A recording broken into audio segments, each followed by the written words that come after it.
San Gabriel de la Dolorosa, 27 de febrero.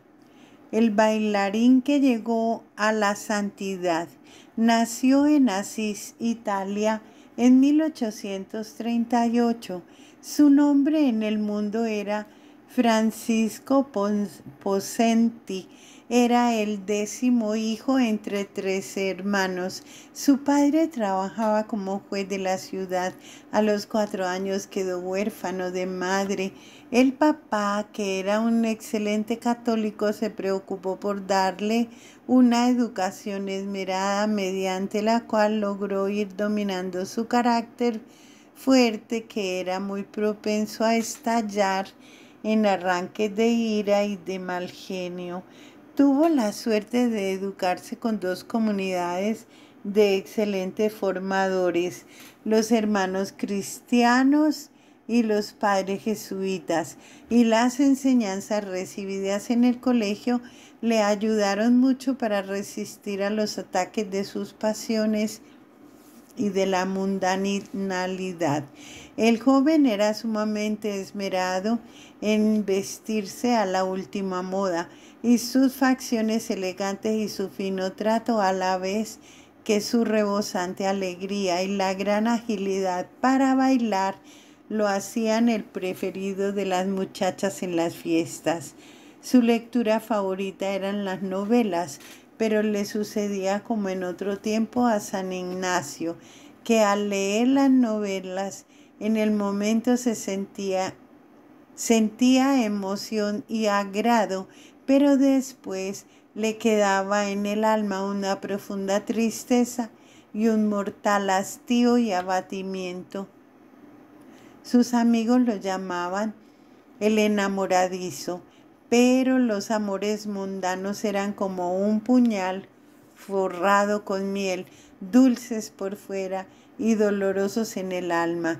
En una de las 40 cartas que de él se conserva, le escribe a un antiguo amigo cuando ya se ha entrado de religioso: mi buen colega, si quieres mantener tu alma libre de pecado y sin la esclavitud de las pasiones y de las malas costumbres, tienes que huir siempre de la lectura de novelas y del asistir a teatros donde se dan representaciones mundanas. Mucho cuidado con las reuniones donde hay licor y con las fiestas donde hay sensualidad, y huye siempre de toda lectura que pueda hacer daño a tu alma. Yo creo que si yo hubiera permanecido en el mundo, no habría conseguido la salvación de mi alma. Dirás que me divertí bastante, pues de todo ello no me queda sino amargura, remordimiento y temor y hastío. Perdóname si te di algún mal ejemplo, y pídele a Dios que me perdone también a mí. Al terminar su bachillerato y cuando ya iba a empezar sus estudios universitarios, Dios lo llamó a la conversión por medio de una grave enfermedad. Lleno de susto, prometió que si se curaba de aquel mal, iría de religioso. Pero apenas estuvo bien de salud, olvidó su promesa y siguió gozando del mundo. Un año después, se enferma muchísimo más gravemente, una laringitis que trata de ahogarlo y que casi lo lleva al sepulcro. Lleno de fe, invoca la intercesión de un santo jesuita martirizado en las misiones y promete irse de religioso, y al colocarse una reliquia de aquel mártir sobre su pecho, se queda dormido. Cuando despierta, está curado milagrosamente, pero apenas se repone de su enfermedad, empieza otra vez el atractivo de las fiestas y de los enamoramientos, y olvida su promesa. Es verdad que pide ser admitido como jesuita y es aceptado, pero él cree que para su vida de hombre tan mundano que está necesitando, lo que está necesitando es una comunidad rigurosa y deja para más tarde entrar a una congregación de religiosos.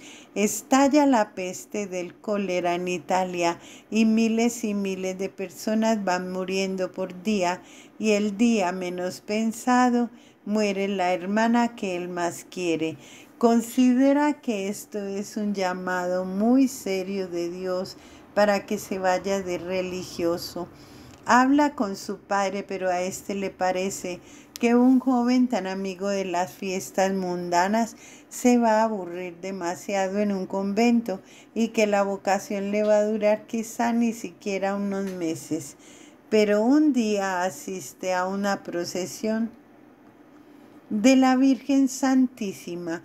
Nuestro joven siempre le ha tenido una gran devoción a la Madre de Dios, y probablemente esta devoción fue la que logró librarlo de trampas del mundo, y en plena procesión levanta sus ojos hacia la imagen de la Virgen y ve que ella lo mira fijamente con una mirada que jamás había sentido en su vida. Ante esto ya no puede resistir más. Se va a donde su padre a rogarle que lo deje irse de religioso. El buen hombre le pide el parecer al confesor de su hijo, y recibida la aprobación de este santo sacerdote, le concede el permiso de entrar a una comunidad bien rígida como eran los padres pasionistas. San Gabriel de la Dolorosa, al entrar de religioso, se cambia el nombre y en adelante se llamará Gabriel de la Dolorosa. Gabriel, que significa el que lleva mensajes de Dios, y de la Dolorosa porque su devoción mariana más querida consiste en recordar los 7 dolores o penas que sufrió la Santísima Virgen María. Desde entonces será un hombre totalmente transformado. Gabriel había gozado siempre de muchas comodidades en la vida y le había dado gusto a sus sentidos. Ahora entra a una comunidad donde se ayuna y donde la alimentación es tosca y nada variada. Los primeros meses sufre un verdadero martirio con este cambio tan brusco, pero nadie le oye jamás una queja, ni lo ve triste o disgustado. Gabriel lo que hacía, lo hacía con toda el alma. En el mundo se había dedicado con todas sus fuerzas a las fiestas mundanas, pero ahora, entrado de religioso, se dedicó con todas las fuerzas de su personalidad a cumplir exactamente los reglamentos de su comunidad. Los religiosos se quedaban admirados de su gran amabilidad, de la exactitud total con la que cumplía todo lo que se le mandaba y del fervor impresionante con el que cumplía sus prácticas de piedad. Su vida religiosa fue breve, apenas unos 6 años, pero en él se cumple lo que dice el libro de la sabiduría. Terminó sus días en breve tiempo, pero ganó tanto premio como si hubiera vivido muchos años. Su naturaleza protestaba porque la vida religiosa era austera y rígida, pero nadie se daba cuenta en lo exterior de las repugnancias casi invencibles que su cuerpo sentía ante las austeridades y penitencias. Su director espiritual sí lo sabía muy bien. Al empezar los estudios en el seminario mayor para prepararse al sacerdocio, leyó unas palabras que le sirvieron como de lema para todos sus estudios y fueron escritas por un sabio de su comunidad, San Vicente María Estrambi. Son las siguientes: los que se preparan para ser predicadores o catequistas piensen mientras estudian que una inmensa cantidad de pobres pecadores les suplica diciendo: por favor, prepárense bien para que logren llevarnos a nosotros a la eterna salvación. Este consejo tan provechoso lo incitó a dedicarse a los estudios religiosos con todo el entusiasmo de su espíritu.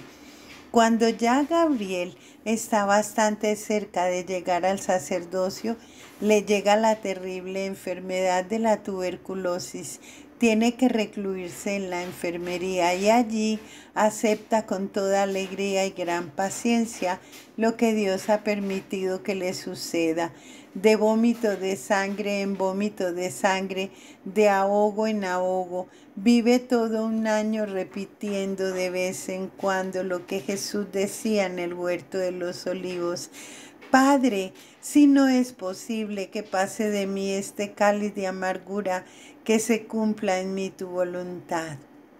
La comunidad de los pasionistas tiene como principal devoción meditar la Santísima Pasión de Jesús, y al pensar y repensar en lo que Cristo sufrió en la agonía del huerto y en la flagelación y la coronación de espinas, en la subida al Calvario con la cruz a cuestas y en las horas de mortal agonía que el Señor padeció en la cruz, sentía Gabriel tan grande aprecio por los sufrimientos que nos vuelven muy semejantes a Jesús sufriente, que lo soportable todo era un gran valor y una tranquilidad impresionantes como lo soportaba.